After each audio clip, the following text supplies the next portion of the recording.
Yo, what's happening, everybody? Here we go. Too much fantasy football. We're going into, wow, it's week 4 already. Can you believe it? It's here.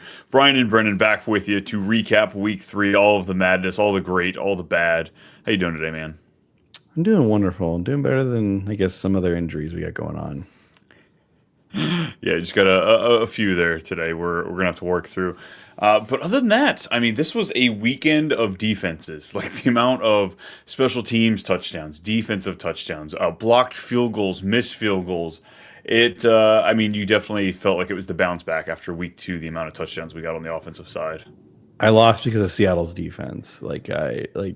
It's so annoying. It's just, I don't like playing leagues with defenses. Like, 'cause it's just there's just like some unpredictability towards, and I guess there is some like, oh well, if the Giants are you're playing against the Giants, I want to start against them or the Saints. But like, no, okay, like this is stupid. Like the Vikings, I think the Vikings outscored like some teams probably.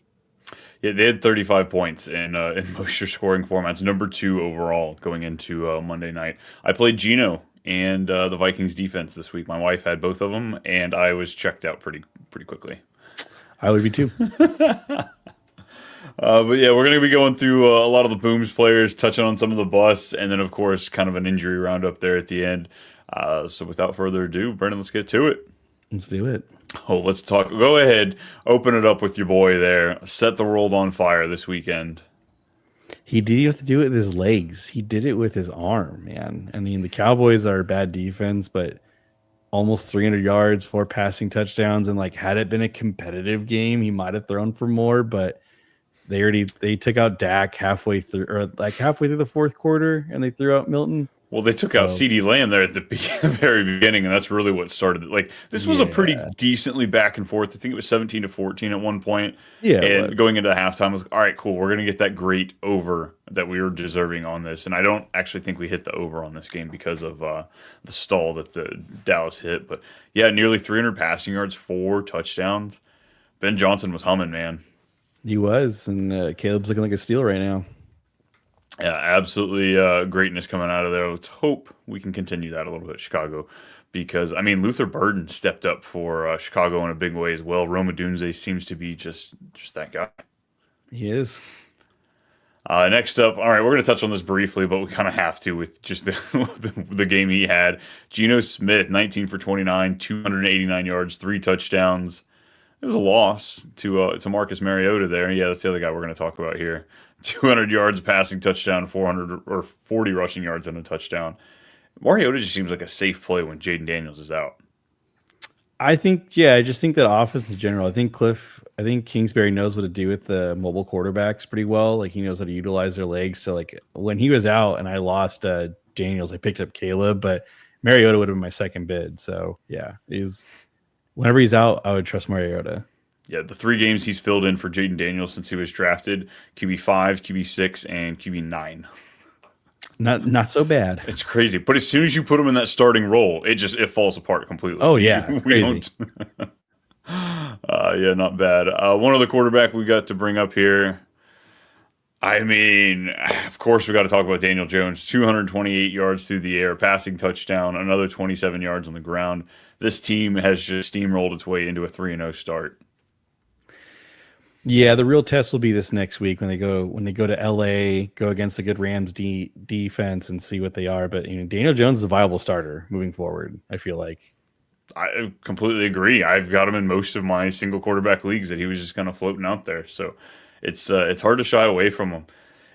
I don't know if it's too early to tell completely.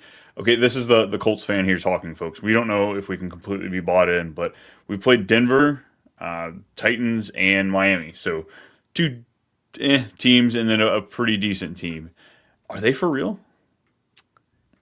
I think this next game will give us, if they can keep it competitive against the Rams, like even if they lose, but if it's like a 27-24 game, like I'll buy in. Like it's kind of hard to say they're not, like, Yeah, I get that. Let me see if we got the spread up for that game here real quick. I think it was 6.5 LA. Okay, all right. That's 1 score. I like that. Oh, wow. I'm seeing LA 3.5. Oh, they moved it down already. Okay, on 'cause when I PFF. first saw it opened, it was 6.5. So That was before Daniel Jones came wrecking into town with all probably. that. Any other quarterbacks you want to touch on? No, I don't remember any. Like, I mean, obviously Josh Allen did Josh Allen things. Drake So May like got all the 6. Baker at 7. He's having to run a lot like he did last year, but the injuries are stacking up there. yeah, I mean, but that's where you draft him at. You draft him as probably QB7 in most spots, and so that's what you're getting out of him. So it's quite nice. Tyrod Taylor sneaks in there top 8 as well, which is funny. Just him and Marcus Mariota both filled in their top 8 finishes. Let's go to running back here. We're going to move through the Colts as fast as we can, folks, because we know you're tired of hearing about them too. But this guy, 17 carries, 102 yards, 3 touchdowns, and then 16 more yards through the air. Caught 3 of his 4 passes. Jonathan Taylor, man, it's him and James Cook to be like the legit 2 studs right now. I mean, you took him in the second round, and basically you have 2 first rounders. Hopefully, you didn't take Justin Jefferson or something like that. But yeah, no, Jonathan Taylor is in the running right now between, like you said, him and James Cook to see who's going to be the best running back this year. And I think Jonathan Taylor has a leg on him right now. Like, Jonathan Taylor should be RB1 right after this weekend. He is RB1, yeah. Yeah. So yeah, James Cook had a good week this week, but he did. Jonathan Taylor had a better one. Yeah, 3 touchdowns will help you. Yeah, no kidding. James Cook, where did he fall? I thought he was a lot higher than that. He's RB5. RB5. I was say he didn't have a bad week, but James Cook came in at 19 points. Jonathan Taylor at 31. So quite the difference between 1 and 5 on that one. No kidding. All right, let's go to this Vikings game. This game got ugly. It was bad. It was bad. It was so bad. I think Isaiah Rodgers almost had more yards from the interceptions and fumbles than the Bengals offense entirely, if I'm not mistaken. Yeah, so wild. The cornerback for the Minnesota Vikings there, he scored both the touchdowns for the Vikings defense, like his first time in their franchise ever, and he knocked out that fumble later on. Jordan Mason, though, 16 carries, 116 yards, 2 touchdowns. Kind of assumed he would rip through this Bengals defense. At least 3 more games without Aaron Jones. This has to be pretty confidently a fringe RB1 going forward. Oh yeah, you're very excited. You have Jordan Mason, and if you have Aaron Jones, I'd be very nervous when he does come back, because I think Jordan Mason if he keeps this up, he's going to solidify a bigger role. 100%. Here we go. Go ahead. Take it away. This one sucks because Najee got hurt. Folks, we'll talk about it later, but Najee Harris has a torn Achilles. So it is just Hampton all day, every day. I know they put in their other Haskins. I think it was him. Because Hampton isn't going to have 100% of the touches. Yeah, but Amari and Hampton basically had 80% of the touches. It was crazy. So yeah, Amari and Hampton to the moon. They finally figured out, hey, this guy can receive and catch the ball, and 6 catches, 59 yards, 19 carries, 70 yards, and a touchdown. Yeah, no, it's Hampton season. Hopefully you guys didn't sell him. I almost did. Oh, but no, yeah. Now you are so excited. He had 100% of the touches after the exit. Amari Hampton did. Yay. Hit his over prop just as well. By the way, I was 6 for 6 on the props last week. Just wanted to pop that up there. Hunt, I ended up pulling off. Brennen going over there, hitting 3 of his 4 as well. So absolutely crushing it going through the first few weeks. Because I had to check that this morning. I was like, oh, shoot, did I hit the Hunt? Sure enough. Barely did, but we hit it, folks. Speaking of busting his prop, this dude came beating through these holes like his ex was there. 18 for 94 and a touchdown. Caught one of his 2 passes for a receiving yard. Quinshon Judkins, Green Bay absolutely shut down the running game for the first 2 weeks. And he did quite the job making his way through that defense. He might be real. I thought it was a flash in the pan last week. I'm like, all right, it was 10 attempts for 60 yards or something crazy like that. I was like, no. But his longest carry is almost 40 yards. This dude's efficient. Samson season's over. I'm really sad. Dude, it was granted, this game was scripted out the way it, for the way it goes. It was a bloodbath going back between these 2 teams. But Samson just hardly anything as far as the role. Absolutely dropped it. This is like Nick Chubb. That's what he reminded me of going out there. Just the way he's running and busting through. Yeah. We've got a nice player here coming up. I'm buying Judkins if I can. If somehow someone's not believing in this, I'm buying, but I doubt you can get him now. This was my biggest fear of him. I mean, prior to the police stuff that we went through, but like this was my biggest issue with him coming into the season. Could he outplay how bad that team would be in certain game scripts? And obviously, he's proven it wrong. He's proven all of us wrong. Jeremy McNichols, 4 carries, 78 yards, and a touchdown here. I don't know what to think in with Washington. The way that split up was, Krosky Merritt did get used 8 for 26 and a touchdown, caught one pass. Chris Rodriguez 11 for 39. Is this going to be just you start one of these guys and hope you get the hot hand, or do you have a feel for one of these Commanders running backs? I kind of want to see what happens when Jaden comes back because like this was with Mariota, so it's a different game script, maybe possibly, but I'm still leaning Bill. Like Bill had the most touches, right? If I'm not mistaken, out of all of them. Chris Rodriguez had 11. Bill had 8 carries, 9 touches. Yeah. I mean, I know, Bill. Yeah, I'm still holding hope for Bill. Like this, if you take away this 60-yard run, then it's just not that impressive from Jerry McNichols. I mean, I'm not saying that his 60-yard run wasn't impressive. Just the efficiency. It's I don't know. I'd keep waiting, but Bill is the guy I'd want to own.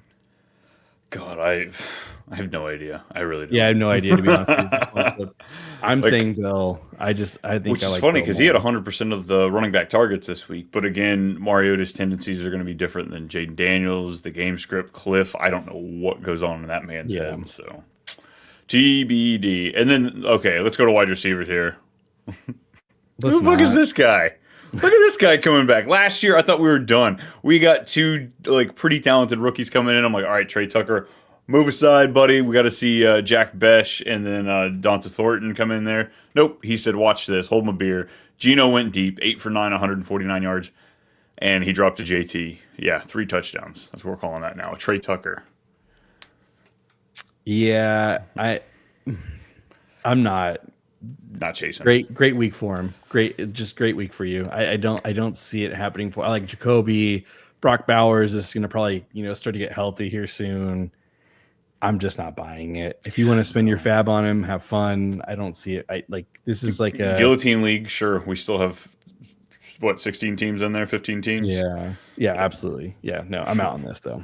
Well, this guy, 6 for 8, 118 yards, a touchdown. Cortland Sutton coming back to life. Look at this smile. Look at this guy. And it could have been another touchdown had Bo Nix threw it accurately. Good. Bo had a couple balls he threw just a little. He overthrew Mims and Franklin, and I think he overthrew Mims on 2 touchdowns. Yeah, that's what. Yeah, it was not a pretty game for the Broncos by any means.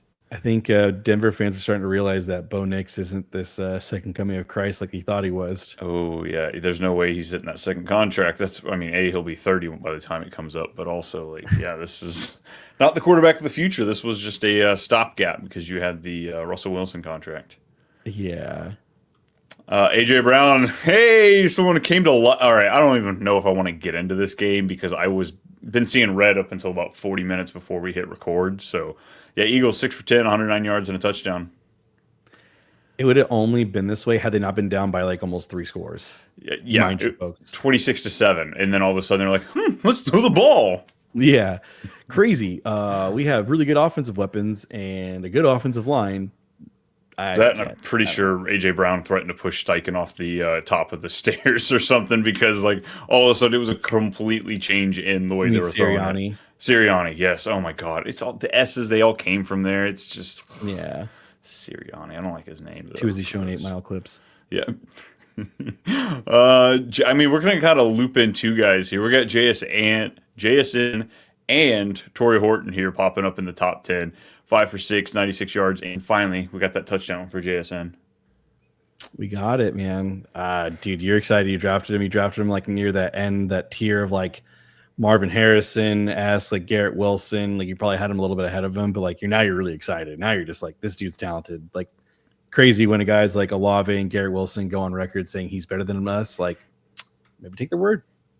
Yeah, and then Torrey Horton came in at wide receiver 9, just behind JSN, 3 for 32 and a touchdown. Scored a touchdown last week and scored a special teams touchdown this week. So, is this guy going to be hitting the waiver wire concerns coming up? Because Cooper Kupp is nothing to be worrying about at this point. I want to own Horton, but I'm not starting him. For sure, for sure. Yeah, own but not start. I love it. Ricky! Yeah, buddy. 8 for 11, 117 for Ricky. No touchdown, unfortunately, but Ricky's doing what Ricky can out there. And Mac Jones is banged up. No Juwan Jennings, no George Kittle. Like, it's just CMC and Ricky Pearsall right now. That's all I see out there. So I think Purdy's going to play next week. So we'll see. But I think it's going to be. I expected to have not like 8 for 110, but I expect him to have around like 5 to 6 receptions and some solid yards, maybe a touchdown there. Like where you drafted him, you're really excited because it's going to pan out.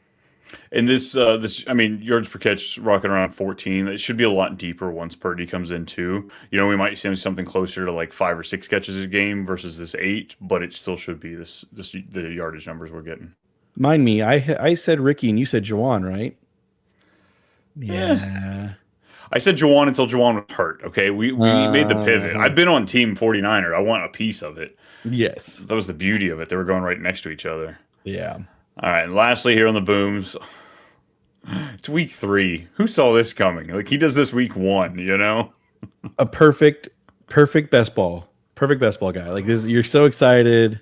So God, yeah. Hunter Henry, folks, tight end for the Patriots. 8 for 11, 90 yards and 2.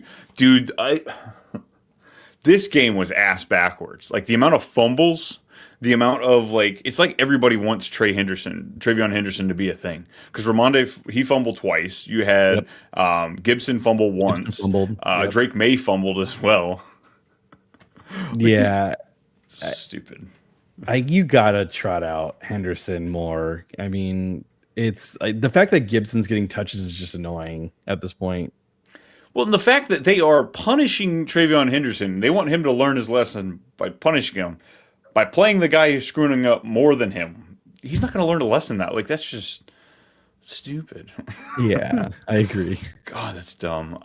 Bust for the week. I mean, Love and Stroud. We got to start talking about playing against the Browns defense. I think, who do they play this week? Because like this is kind of like a trend I've seen here. I know Lamar did, but it was kind of a weird anomaly. They didn't actually go high on yardage on the Browns. They just scored a bunch. That was because of the interceptions that happened like near the goal line. So like the Browns actually, or the Ravens didn't actually go out the wazoo as far as yards go. They just got 41 points based off turnovers. But and they Browns play the Joe Lions and the this Bengals week. too.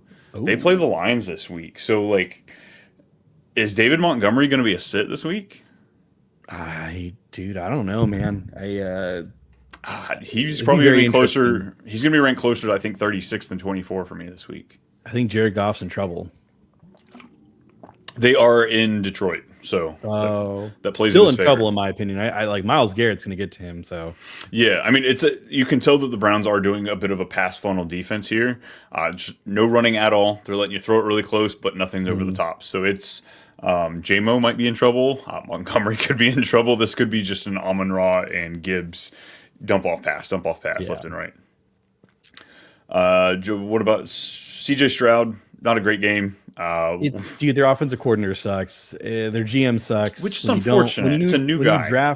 When you draft the second and third round picks being wide receiver when your O line is abysmal, like I'm sorry, it's from a mediocre wide receiver class too. Not that these guys necessarily are mediocre, but I like Higgins and I like Noel, but like I feel like the team you already traded for Kirk. Why do you need Noel? Go get an offensive lineman. Like, yeah, the only reason they spent the capital they did was because there was less wide receivers in this class, so they had to pay up more to get more these types of guys. Like, I think both of them could have been round 3, maybe even round 4 for Noel, whatever it is.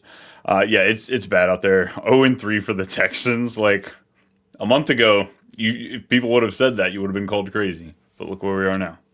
Yeah, no, that O line is bad, and it's going to kill Shroud. It's going to kill all of his just like I don't want to say I don't know what the right word is because like he is talented. He just needs to be in the right situation. Yeah, I think it's very humbling too coming down from his rookie season that he had. It was pretty bad. Let's talk about the Bengals here because really all of them hurt you. Jamar Chase comes up with 6.4 points. T. Higgins with 2. Chase Brown with 4. Jake Chase Brown Browning. should not be started. Chase Brown. Yeah. Oh God, I don't know. I'm willing to go one more week at it just because it is a. Oh God, they played Denver and then Detroit and then Green Bay. I'm telling you, Chase Brown, if you have other options like Scattaboo, I'm taking Scattaboo. Yeah, Goodness. there's Because I think there are better days for Jake Browning ahead. Minnesota has a crazy defense. They blitz they a blitz a lot. lot. Yeah. And Jake Browning has no problem like gunning it like Winston. So like multiple picks is going to happen. So I think we will have better games, but I think this is going to be these are flex players at this point. Except Jamar Chase, you kind of have to play him. Yeah, play him. Stevenson, we kind of touched on the Pats because of Henry. All of the wide receivers were ruined. No Booty, no Diggs, no happiness. And then Ridley, man, A.O. Manor is taking over that team slowly. A.O. Manor is a better receiver than Ridley. Oh God, we're here, aren't we? Yep. We're at that point. It was He's 30. O'Doonze. The clip is there. The age clip is finally hit. Maybe I don't know, but A.O. Manor is a better receiver than Ridley. Yep. That was the pick that in that round. Not it was O'Doonze, not Ridley. And then Neighbors. Oh my goodness, Not his fault. It's hot Not and his cold. It's gonna be hot and cold for them until they get. They were calling for Jackson Dart last night. Yeah, because when you're on 4th and goal and you decide just to throw away the football, dude, you're coaching for your job, and same with the GM. At some point, like I know that like your schedule's tough. They play like the Eagles, Saints, and the Eagles again, or something crazy like that. Quick turnaround. Yeah, It doesn't matter. Throw them out there. Like you're playing for your job, and anything is better than throw out Winston. Like sling it. Yeah, 100%. I think anything is better than Russ at this point. Yeah, I get Russ it. is just he has cooked his Hall of Fame career as well. Yeah, look, we got an amazing game with him and the Cowboys. That was fun. That was I think that's great. We can talk about that at the the retirement ceremony. But like, we're done. Let's move past it. I don't think he's going to the Hall of Fame. Oh, absolutely not. No, retirement. That's all we're getting. He ruined that. Yeah. Oh. He had a chance when he went to Denver. Yep. All right, let's do a little injury roundup here because we had some major injuries come back at us tomorrow. We're going to be doing the live stream. We're talking waiver wires and really getting into the nitty gritty. Starting at the top, we've got Tyrone Tracy, shoulder injury. He's getting kind of run too in that game. He was like they were running the ball heavily, and then just I think he dislocated the shoulder, so he's out. He's gonna miss some time. Scatabo looks good, man. Yeah, but I don't like. I'm worried about Scatabo too, just because like they're just gonna stuff the line and make Russ throw the football. It's just a conundrum of things. 6 for 8 and 61 through the air. Scatabo was. So, yeah. I think if anybody can make it happen on a crappy team, it's gonna be him. Yeah. Next up, we have. This one was bad. There was a couple gruesome ones, but Arizona, James Conner, probably season ending. Career ending, honestly. I don't know if There's a couple of these guys that could be on that one. Austin Eckler last week with the Achilles. Yep. So Trey Benson, if he's on the waiver wire for whatever reason. Somehow. Yeah. 100% your fab. Oh, yeah. We got Najee Harris. We all saw it, folks. I don't think it's been officially announced, but it's initially diagnosed as a Achilles. That sucks, too, because this was the first year on his new contract. I think it was only $6 million. It was crap. He's going to get a J.K. Dobbins contract maybe next year or the year after, but I think we've seen the rest. I think Najee's going to be looking for a new job soon, and we might be looking for another host next year. So, Najee, give us a call, buddy. We got you. Stupid. We got you. Come on. Najee fit in great with us. What else do we have? We got Mike Evans, hamstring. I mean, tale as old as time. Mike Evans had a hamstring pull. He'll still get 1,000 yards. I bet against it. I'm open for it, but yeah. Yeah, of course. I'd love to see it happen, but yeah. Most likely we could see him out probably 3 to 4 weeks. Chris Godwin comes back, so this is Ibuka's banged up too, so we really need Godwin back. Yep. This is crazy. We had 4 really talented wide receivers on this team, and it's going to be a stretch if we ever get all 4 of them out there on the field at once. Yeah. Michael Mayer, concussion. Brock Bowers, he's getting better. He's still in the knee brace, but it doesn't really change too much for him. Terry McLaurin, we got a quad injury. We're going to monitor that. I'm not really seeing a whole lot of news on that, but it's not really. Do you think it affects much for how you look at him right now? Not really. Barely wanted to play him. Mhm. Oh, and this one, folks, this one hurts. This one cuts you deep. CD Lamb, ankle, 4 to 6 weeks is what we're getting right now. They're hoping to see some progression in 14 days. Like if you have CD in redraft, like it sucks. It just sucks. Unfortunately for the Cowboys, they do have George Pickens, so it's unlike in years past when CD's gone down. It's not like they're completely screwed, so rushing him back might, who knows, actually. They're screwed, man. That defense is awful. So they are God, screwed. it's bad. It's bad. Because George Pickens, he's not a one. He's the He's a best two to solid be. two. He's the Yeah. best two to have out there with a talented number one. But we saw it this past week. You know, we had to drop that drop that he had. He was pretty pissed off about that one. Hmm. Oh, craziness. But yeah, like I said, folks, come back tomorrow. We'll be doing the live stream on the YouTube channel, checking it out, going through all the stuff, deep dives, questions, answers, all that fun stuff. If you're looking for more of us, it's at too much underscore Brian and at too much BMulk over on the Twitter. Find us all over the place. Check us on Instagram, all those other things. Brennan, you got anything for the people before we get I out of got here? nothing. We got nothing for you. See you later, and good luck going into week 4.